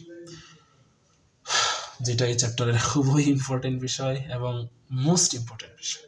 তো চলো আমরা জানলাম একটু আগে যে ত্বরণ এ ইজ ইকুয়ালস টু হচ্ছে V minus U divided by T, তাই না? তাহলে এখান থেকে যদি আমরা এটাকে আর আর গুণ করি বা ক্রস গুণন করি তাহলে আমরা কি পাচ্ছি? V minus U is equals to U T. আর এই ইউকে যদি এই পাশে মাইনাস আছে ওই পাশে চলে গেলে কি হবে বলতো? প্লাস হয়ে যাবে, রাইট? তাহলে ভি ইজ ইকুয়ালস টু হবে এই ইউটা এই পাশে প্লাস হয়ে গেলো, আর এটার এই প্লাস ছিল তাই প্লাস দিলাম 80। তাহলে ভি ইজ ইকুয়ালস টু কি পাইলাম? U plus 80। এখানে যেহেতু ভি আছে এবং ইউ আছে, অবশ্যই কিন্তু এখানে একটা বেগের পরিবর্তন বুঝতে পারতেছে, এবং বেগের পরিবর্তন এটা না বললে হয়তো এ আছে, তার মানে বেগের পরিবর্তন আছে। তাহলে এখানে আসলে কি, এখানে কি ইন্ডিকেট করছে? এটা হচ্ছে আদি বেগ, এটা হচ্ছে শেষ বেগ, আর এটা হচ্ছে ত্বরণ এবং হচ্ছে সময়। তাহলে এটা কিসের ফর্মুলা? আসলে এটা হচ্ছে শেষ বেগের ফর্মুলা। কোন ক্ষেত্রে? সুষম ত্বরণ বা ত্বরণের ক্ষেত্রে। যদি এমন একটা সিনারিও থাকে, একটা গাড়ি ধরো, এখান থেকে শুরু করে এখানে আসছে, অর্থাৎ স্থির অবস্থান থেকে শুরু করে 15 সেকেন্ড অতিক্রম করলো এবং তার ত্বরণ ছিল হচ্ছে 3 মিটার পার সেকেন্ড স্কোয়ার। তাহলে তার শেষ বেগ কত? শেষ বেগ কত? যদি শেষ বেগটা বের করতে চাই তাহলে কিন্তু আমরা এই ফর্মুলা দিয়ে ইউজ করতে পারি। তাহলে শেষ বেগ আমরা জানি ভি ইজ ইকুয়ালস টু হচ্ছে ইউ প্লাস এটি। তাহলে ইউ মানে কত? আমরা জানি 0, এখানে এ কত? 3 এবং টি কত? 15। তাহলে আমরা কিন্তু বের করতে পারলাম 45, এটা তো 0, এটা 3, 15 হচ্ছে 45 মিটার পার সেকেন্ড। এভাবে কিন্তু কোনো বস্তুর আমরা শেষ বেগ বের করে ফেলতে পারি।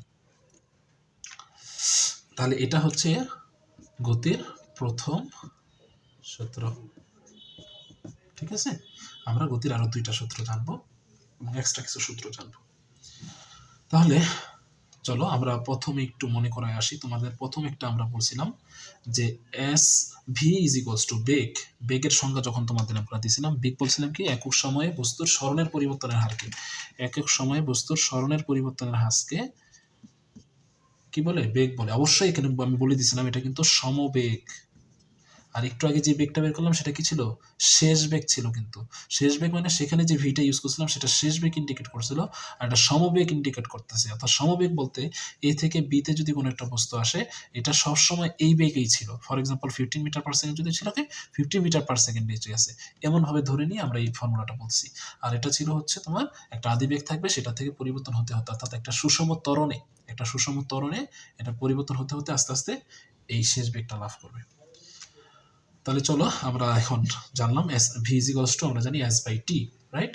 তাহলে এখান থেকে আমরা যদি বের করতে দিই এস ইজ ইকুয়ালস টু কি হবে? ভিটি। তাহলে এই ভিটা কি আসলে একটা গড় বেগ, রাইট? এখান থেকে এই পর্যন্ত একটা গড় বেগ 15 মিটার পার সেকেন্ড আমরা ধরে নিছি। বাট এটাকে যদি আমরা এখন আদিবেগ এবং শেষ বেগে কনভার্ট করতে চাই, অর্থাৎ একটা গড় বেগ মানে কি অনেকগুলো কম্পোনেন্ট, অনেকগুলো বেগ আছে, সেটাকে আমরা যোগ করে যতগুলো বেগ ছিল ততগুলো ভাগ করে এটা বের করছি, রাইট? বাট এটাকে যদি আমরা এখন গড় বেগ এভাবে বের করতে চাই তাহলে কি ইউ প্লাস ভি আমরা করতে পারি। তাহলে এই ভি এর পরিবর্তে আমরা লিখতে পারি U plus V divided by 2, যেহেতু দুইটা বেগ, একটা বেগ দুইটা বেগের জন্য দুইটা কম্পোনেন্ট, এর জন্য দুইটা ভাগ করছি, ঠিক আছে? তাহলে ইনটু কি হবে? 2t হবে। তাহলে এস ইজ ইকুয়ালস টু কি হবে? U plus V divided by T into T. আর একটু আগে আমরা জানলাম ভি ইজ ইকুয়ালস টু হচ্ছে ইউ প্লাস এটি। তাহলে এখানে যদি আমরা ভি বা শেষ বেগ, এখানে কিন্তু আমরা অবশ্যই বলতেছি এই ইউ মানে হচ্ছে আদি বেগ, এই ভি মানে কিন্তু শেষ বেগ। আর এই ভিটা কি ছিল একটু একটু বাউল করে দেই, এটা কিন্তু গড় বেগ। এই গড় বেগের পরিবর্তনে আমরা কিন্তু U plus V divide by T লিখতে পারছি, রাইট? তাহলে এই ভি কত ছিল আমাদের? ভি মানে কিন্তু শেষ বেগ, যেটার পরিবর্তে আমরা কি লিখতে পারি? ইউ প্লাস ইউ, এই যে এই ভি এর পরিবর্তে লিখলাম ইউ প্লাস এটি, ঠিক আছে? আর নিচে কি ছিল? 2 ইন্টু টি, ঠিক আছে? তাহলে আমরা যদি পুরোপুরি গুণ করি তাহলে দেখো আমাদের কি আসতেছে, এখানে দুইটা U plus A T divided by 2 into T. তাহলে এই 2 দিয়ে কি হবে? দেখো কোন একটা জিনিসের যদি এরকম থাকে 5 প্লাস 6 ডিভাইডেড বাই 5, তাহলে এই 5 দিয়ে কিন্তু এই 5 দিয়ে একবার এটাকে ভাগ, একবার এটাকে ভাগ, মাঝখানে প্লাস থাকবে। বিষয়টা হচ্ছে না এটা এরকম, ঠিক আছে? তাহলে 2 দিয়ে যেহেতু এটাকেও ভাগ এটাকে ভাগ করলে 2 কাটা শুধু এ থাকে, আর এটাকে ভাগ করলে শুধু কি থাকে? হাফ এ টি আর এরকম থাকে, তাই না? তাই তো? তাহলে এই টি এটার সাথে গুণ এটার সাথে গুণ, তাই না? এটা তোমরা জানো। তাহলে এই ইউর সাথে যদি টি গুণ হয় তাহলে কি হবে? ইউটি প্লাস হাফ এ ইন্টু টির সাথে টি গুণ করলে টি স্কোয়ার। তাহলে এস ইজ ইকুয়ালস টু কি পেলাম? UT plus half A T square. এটা হচ্ছে দ্বিতীয় সূত্র, গতির দ্বিতীয় সূত্র। তাহলে আমরা প্রথম সূত্র জানলাম শেষ বেগের জন্য, শেষ বেগ V is equals to U plus এটি, এবং দ্বিতীয় সূত্র জানলাম, এটাও কিন্তু দেখো এটা কখন ইউজ হবে? সুষম ত্বরণের ক্ষেত্রে। আমি আমার বারবার বলতেছি এই কথাগুলো কারণ এগুলো কনফিউশন হবে।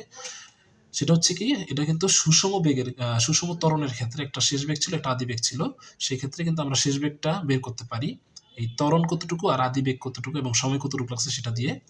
এবং এই সুষম ত্বরণে কোনো একটা চলমান বস্তুর যদি আমরা কি বের করতে চাই বলতো? যদি অতিক্রান্ত দূরত্ব বের করতে চাই তাহলে কিন্তু আমরা S is equals to UT plus half A T square বের করতে সূত্রটা কাজে লাগাতে পারি। যেমন ধরো বলা হইলো কোন একটা বস্তু এ থেকে বি পর্যন্ত আসছে, এখানে তার সে স্থির অবস্থায় ছিল। স্থির অবস্থা মানে কি? তার বেগ ছিল হচ্ছে 0 মিটার পার সেকেন্ড, ঠিক আছে? স্থির অবস্থান থেকে শুরু করে সে 15 সেকেন্ড এরকম তোমার অতিক্রান্ত করলো, এবং সেখানে তার সুষম ত্বরণ ছিল এ ইজ ইকুয়ালস টু ধরো 3 মিটার পার সেকেন্ড স্কোয়ার। তাহলে তার অতিক্রান্ত দূরত্ব কত সেটা কিন্তু আমরা খুব সহজে বের করতে পারি। এস ইকুয়ালস টু, আমরা যেহেতু ইউ আছে এ আছে, এর ক্ষেত্রে ফর্মুলা এটাই UT plus half A T square. S is equals to UT plus half A T square. সেখানে কিন্তু আমরা এখানে 0, টি কত আমাদের 15 প্লাস হাফ ইন্টু এ কত আমাদের 3 এবং টি হচ্ছে 15 স্কোয়ার দিয়ে এটা তো পুরোটাই 0 হয়ে যাবে। এটার সাথে আমরা যদি করি 15 স্কোয়ার মানে 225, অর্থাৎ হাফ ইন্টু 3 ইন্টু 225 এরকম করতে পারি। 225 এর সাথে যদি আমরা 3 ইন্টু করি তাহলে আমাদের আসছে হচ্ছে 675 ডিভাইডেড বাই 2। যেটা দিয়ে আমার কত আসতেছে 337.5, এভাবে কিন্তু এত মিটার, যেহেতু এটা একটা সরণ এই জন্য একক হচ্ছে মিটার। ঠিক আছে, এভাবে কিন্তু আমরা চাইলেই আমরা সুষম ত্বরণের ক্ষেত্রে সে অতিক্রান্ত সরণটা বের করতে পারি। ঠিক আছে, আচ্ছা এখন একটা কনফিউশন এখানে তোমাদের দাঁড় করা হবে, সেটা হচ্ছে যে আপনি স্যার বললেন যে V is equals to S by T, এটা তো বললাম সমবেগ, কিন্তু সমবেগের ক্ষেত্রে অতিক্রান্ত দূরত্বের ফর্মুলা কোনটা হবে? অবশ্যই এটা হবে। ঠিক আছে, যদি তোমাদেরকে বলা হয় সমবেগের ক্ষেত্রে অতিক্রান্ত দূরত্ব, তাহলে কিন্তু এস ইকুয়ালস টু ভিটি হবে। ঠিক আছে, আমরা তোমাদের একটা সিনারিও বলি, তাহলে তোমরা একটু ভালো করে বুঝতে পারবা।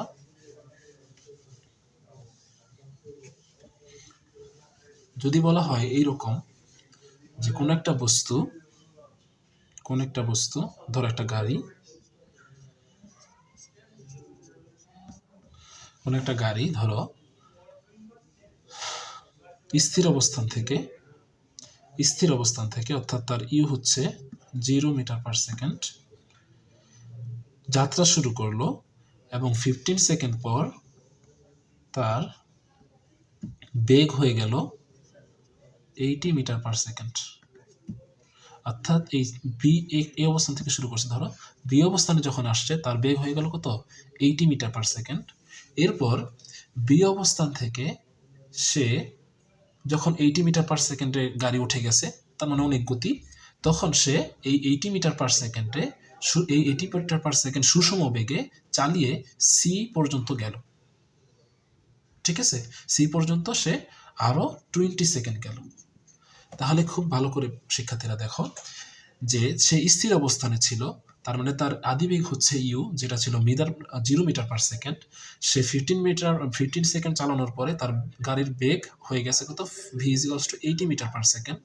এরপর সে এই 80 মিটার পার সেকেন্ড সুষম বেগে, আমি বলতেছি সুষম বেগে, আর এখানে কি হয়েছে বলতো, যেহেতু বেগের পরিবর্তন হয়েছে তাহলে সুষম ত্বরণে চলছে, সুষম বেগে সে 20 সেকেন্ড আরো গেল সি পর্যন্ত। তাহলে বলতো এ থেকে বি পর্যন্ত তারা কিভাবে গেছে? সুষম ত্বরণে বা সমত্বরণে। ঠিক আছে, সমত্বরণে। দেখো যে ইউথ আছে ভি আছে, আমি আবার বলছিলাম তেরো মানে কি, সেখানে একটা আদি বেগ থাকবে এবং একটা শেষ বেগ থাকবে, রাইট? এবং এই শেষ বেগ যখন পাওয়া হয়ে গেল, এই শেষ বেগটাই তার স্টিল বেগ আছে, এবং এই বেগ দিয়েই সে সুষম বেগে সি পর্যন্ত আসছে। তাহলে এতটুকু কিসে চলছে মূলত শিক্ষার্থীরা? সুষম বেগে, রাইট? তাহলে এতটুকুর বেলায় যদি তোমাকে অতিক্রান্ত দূরত্ব বের করতে বলে, আর এতটুকুর বেলায় যদি তোমাকে অতিক্রান্ত দূরত্ব বের করলে, তুমি কোন ফর্মুলা ইউজ করবা? এতটুকুর বেলায় তুমি অতিক্রান্ত দূরত্বের ফর্মুলা ইউজ করবে s equals to ut plus half at square, এবং সুষম বেগের ক্ষেত্রে তুমি ইউজ করবে r equals to vt, right? তাহলে চলো আমরা একটু করি ম্যাথটা, সেটা আমরা কিভাবে করতে পারি। যে দেখো s equals to ut, U আমাদের আছে, টিও আমাদের আছে, 15 সেকেন্ড চলছে, হাফ, আর এ হচ্ছে, এটা কিন্তু আমাদের এখানে নাই, দেখছো? এটা কিন্তু আমাদের বের করে নিতে হবে। তাহলে আমরা এর ফর্মুলা আমরা জানি, a is equals to v minus u divided by t। তাহলে v কত আমাদের? v হচ্ছে আমাদের, দেখো সর্বশেষ বেগ কত তার?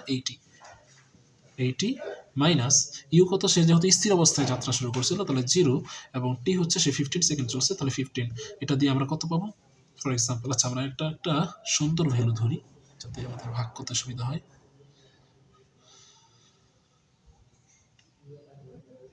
এটা ধরলাম 75, ঠিক আছে? তাহলে ধরো এটা 75 গেল, 75 ডিভাইড বাই 15, এটা 0 তো কোনো কাউন্টেবল না, 15 দিয়ে 75 কে ভাগ করলে আমাদের আসতে হচ্ছে 5 মিটার পার সেকেন্ড স্কয়ার। এটা এককটা কি? 5 মিটার পার সেকেন্ড স্কয়ার, এককটা কিন্তু খুব ভালো ইম্পর্টেন্ট।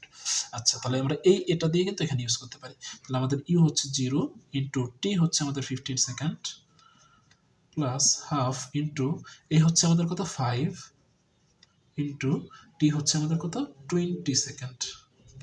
সরি আমি ভুল করলাম, এটা কিন্তু আমরা 20 ধরে ফেলছি সমবেগে, এটা কিন্তু আমাদের কত 15 সেকেন্ড। আচ্ছা সরি ফর দ্যাট। আচ্ছা দেখো, তাহলে এই পুরো জিনিসটা কিন্তু আমাদের 0 হয়ে যাবে, এটা আমাদের কাউন্টেবলই না, এতটুকু আমাদের কাউন্টেবল।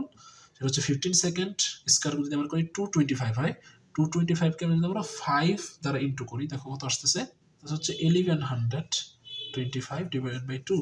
তাহলে আমরা এখানে কত পাচ্ছি বলো তো?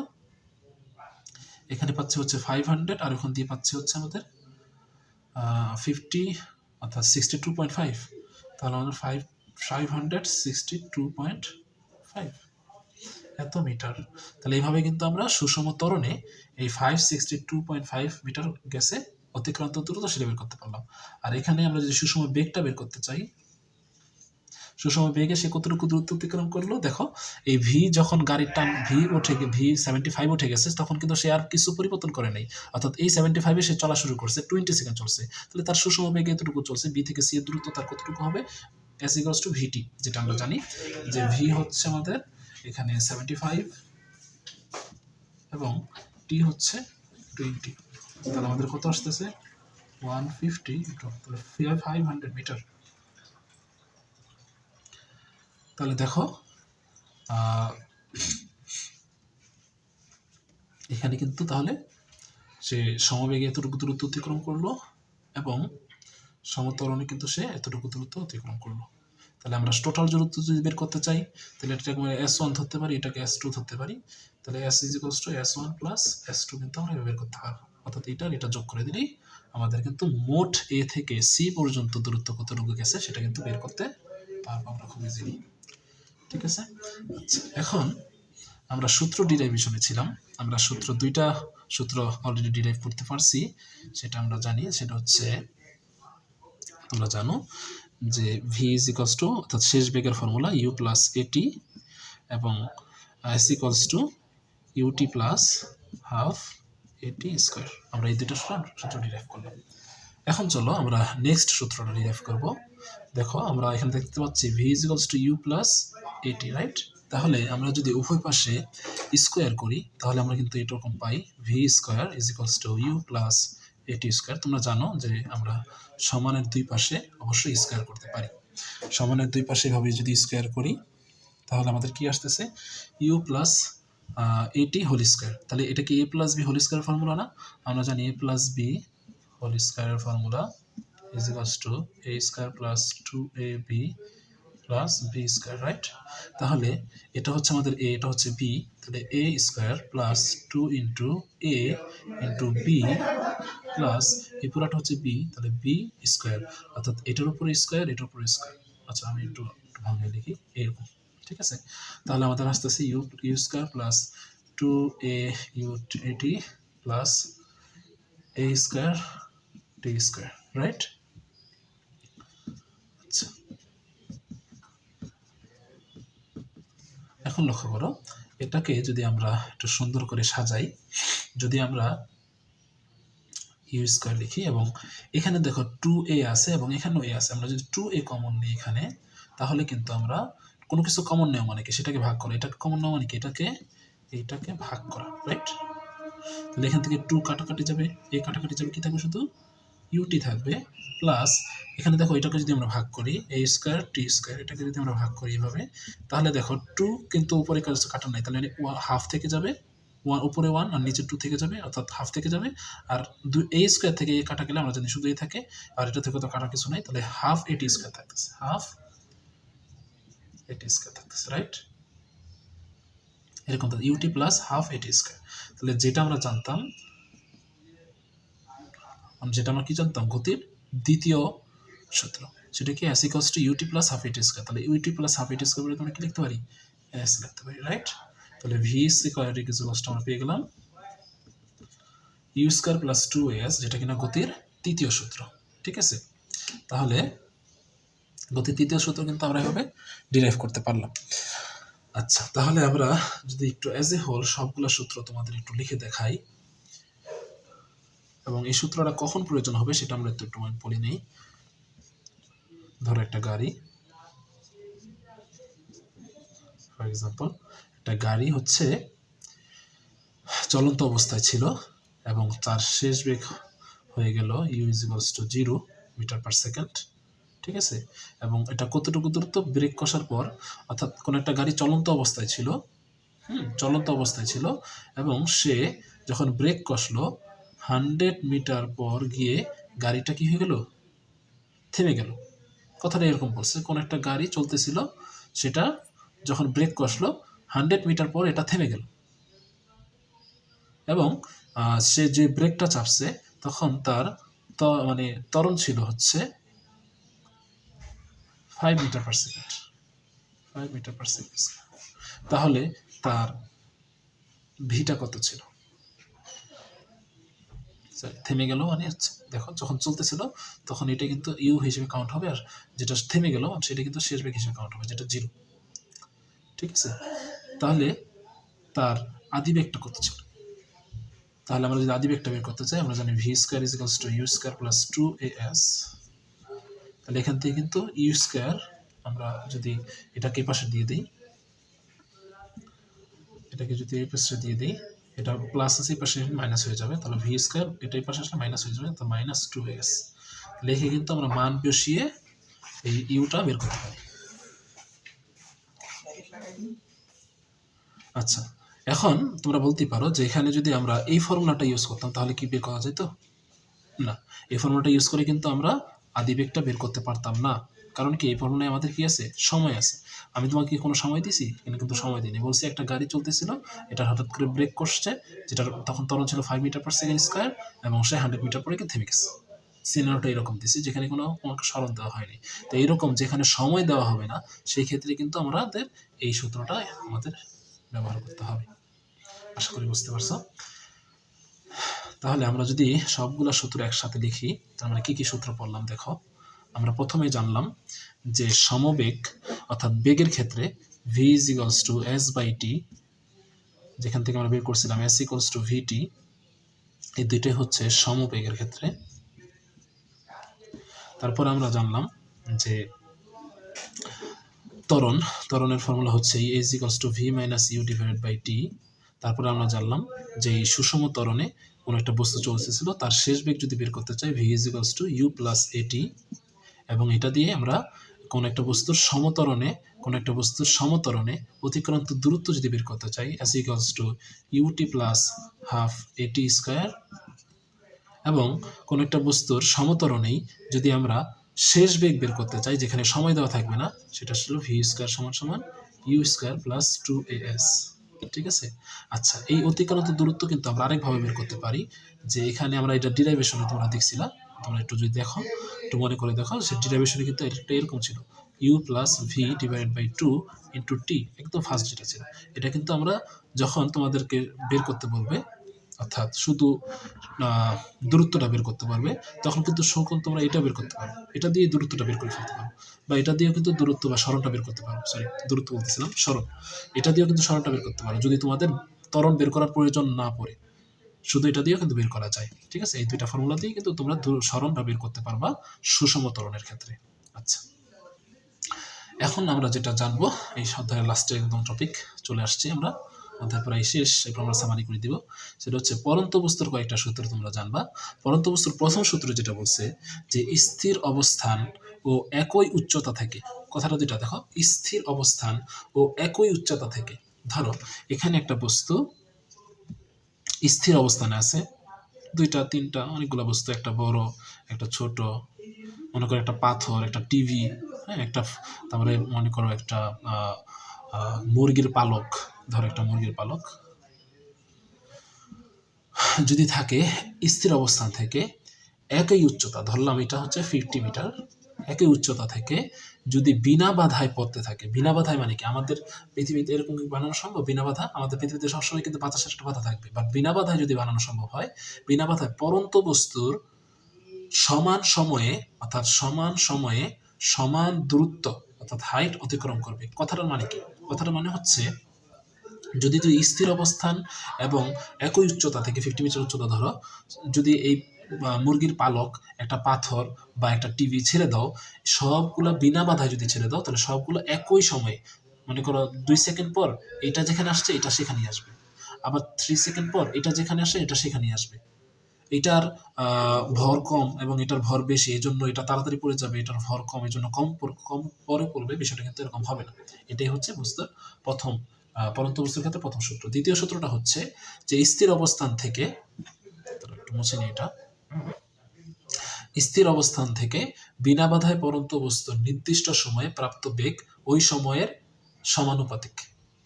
অর্থাৎ স্থির অবস্থান থেকে কোনো একটা বস্তু যদি পড়তে থাকে নিচের দিকে, তাহলে নির্দিষ্ট সময়ে সে যতটুকু ভেলোসিটি পাবে সেটা হবে ওই সময়ের সাথে সমানুপাতিক।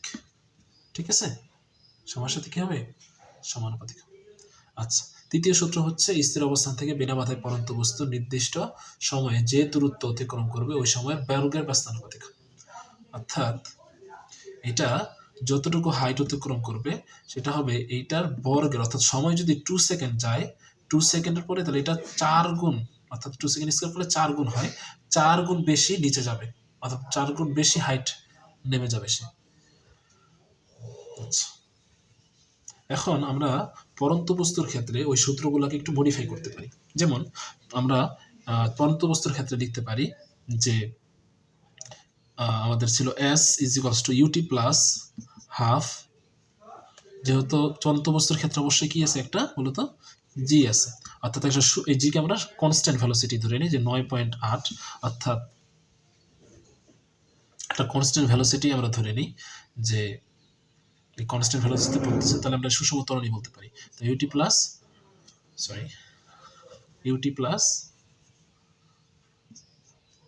হাফ gt স্কয়ার, আমরা টি এর জি এর পরিবর্তে জি বলতে পারি, তো ut plus half gt square লিখতে পারি। আমরা ভি স্কয়ার সমান লিখতে পারি u স্কয়ার প্লাস 2gs। একইভাবে আমরা এই সকল ফর্মুলাগুলো কিন্তু ইউজ করতে পারবো। ঠিক আছে, অর্থাৎ সেখানে কিন্তু এস বলবো না, আমরা বলবো এইচ, এবং এস এর পরিবর্তে লিখবো এখানে এইচ। এই সকল ফর্মুলা কিন্তু আমরা ইউজ করতে পারি। অর্থাৎ পরন্ত বস্তুর ক্ষেত্রে ওই বস্তুর ক্ষেত্রে আমরা এই সব ফর্মুলাগুলো জাস্ট কনভার্ট করে ইউজ করে দিতে পারি। যেমন ভি শেষ বেগের ফর্মুলাটা লেখা হয়নি, লিখতে পারি ই প্লাস জিটি। ঠিক আছে, এই ফর্মুলাগুলো আমরা ইউজ করতে পারি। আচ্ছা, এরপরে আমরা গ্রাফ দেখবো, কয়েকটা গ্রাফ একটু বলে নিই। আমরা গ্রাফটা এখানে আলোচনা করতে চাইতেছি না, আমরা গ্রাফটা গাণিতিক সমস্যার সময় আলোচনা করবো, তখন আমাদের সবচেয়ে ভালো হবে। আচ্ছা, তাহলে আমরা একটু সামারি করি আমরা কি কি পড়লাম। আমরা প্রথমে জানলাম যে স্থির ও গতি কি জিনিস, যে কোনো একটা প্রসঙ্গ বিন্দু বা কাঠামোর সাপেক্ষে যদি কোনো বস্তুর অবস্থানের পরিবর্তন হয় সেটা হচ্ছে গতি, আর যদি না হয় সেটা হচ্ছে স্থিতি। এবং বিভিন্ন প্রকার গতি সম্পর্কে যদি আমরা বলি, আমরা কয়েকটা গতি বললাম, চলন গতি, হ্যাঁ, সরল রৈখিক গতি, ঘূর্ণন গতি, তারপর হচ্ছে পর্যায়বৃত্ত গতি, যেটা খুবই ইম্পর্টেন্ট, পর্যায়বৃত্ত গতি, এবং সরল স্পন্দন গতি, যেটার উদাহরণ, সরল স্পন্দন গতির উদাহরণ কি তাহলে বলতো? তোমরা অবশ্যই জানো সরল স্পন্দন গতির উদাহরণ যে দোলনার গতি, তারপর হচ্ছে স্প্রিং এর গতি, এগুলো হচ্ছে সরল স্পন্দন গতি। সরল দোলকের গতি সরল স্পন্দন গতি। পর্যাবৃত্ত গতি কিগুলো, যেমন আমাদের হার্টের গতি, এটা হচ্ছে একটা পর্যাবৃত্ত গতি, তাই না? ফ্যানের গতি পর্যাবৃত্ত গতি, অবশ্যই এটা ঘূর্ণন গতির উদাহরণ হতে পারে। আচ্ছা, এরপরে আমরা জানলাম যে স্কেলার ও ভেক্টর রাশি। স্কেলার রাশি মানে হচ্ছে যে রাশির শুধু মান থাকবে, অর্থাৎ মান থাকবে বাট দিক থাকবে না, এরকম কতগুলোর উদাহরণ আমরা যদি বলি, দৈর্ঘ্য, ভর, তাই না, বিদ্যুৎ প্রবাহ, এগুলো আমরা বলতে পারি। এরপরে আমরা যদি ভেক্টর রাশি বলি, ভেক্টর রাশির মানে কি থাকবে? মান থাকবে এবং দিক দুইটাই থাকবে। এটার উদাহরণ হিসেবে আমরা কি বলতে পারি? এখান থেকে বলতে পারি সরণ, বেগ, ত্বরণ, মন্দন, বল, বৈদ্যুতিক প্রাবল্য, ঠিক আছে, বৈদ্যুতিক ক্ষেত্র, চৌম্বক ক্ষেত্র, ঠিক আছে, টর্ক, এগুলো সবই কিন্তু ভেক্টর রাশির উদাহরণ।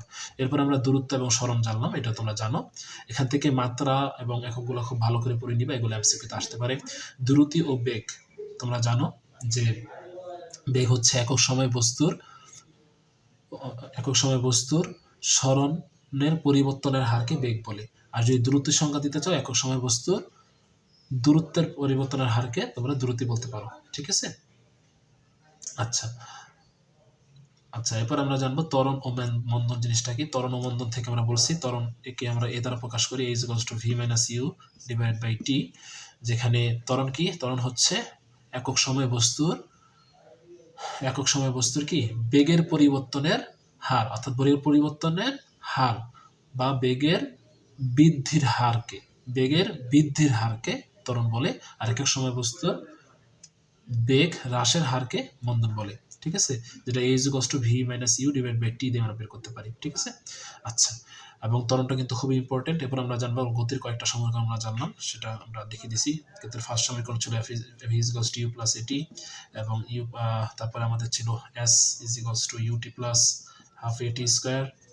এই সূত্রগুলো তোমরা মুখস্থ তো অবশ্যই জানো, আমি আশা করি। V equals to U plus U square plus 2as। এরপরে আমরা পরন্ত বস্তুর কিছু সূত্র জানলাম, যেটাকে জাস্ট কনভার্ট করে দেওয়া হয়েছে। এরপর আমরা নেক্সট ভিডিওতে ইনশাআল্লাহ তাআলা গাণিতিক সমস্যা নিয়ে আলোচনা করব। ওকে, তোমরা লাইক কমেন্ট শেয়ার করো এবং অবশ্যই কোথায় কোনো বস্তু সমস্যা হয়েছে সেটা আমাকে জানিও। অবশ্যই আমরা সেটা নিয়ে কাজ করার চেষ্টা করবো এবং উত্তর দেওয়ার চেষ্টা করবো। ঠিক আছে, শিক্ষার্থীরা আজকে এখানেই বিদায়। আল্লাহ হাফেজ। আসসালামু আলাইকুম রহমতুল্লাহ।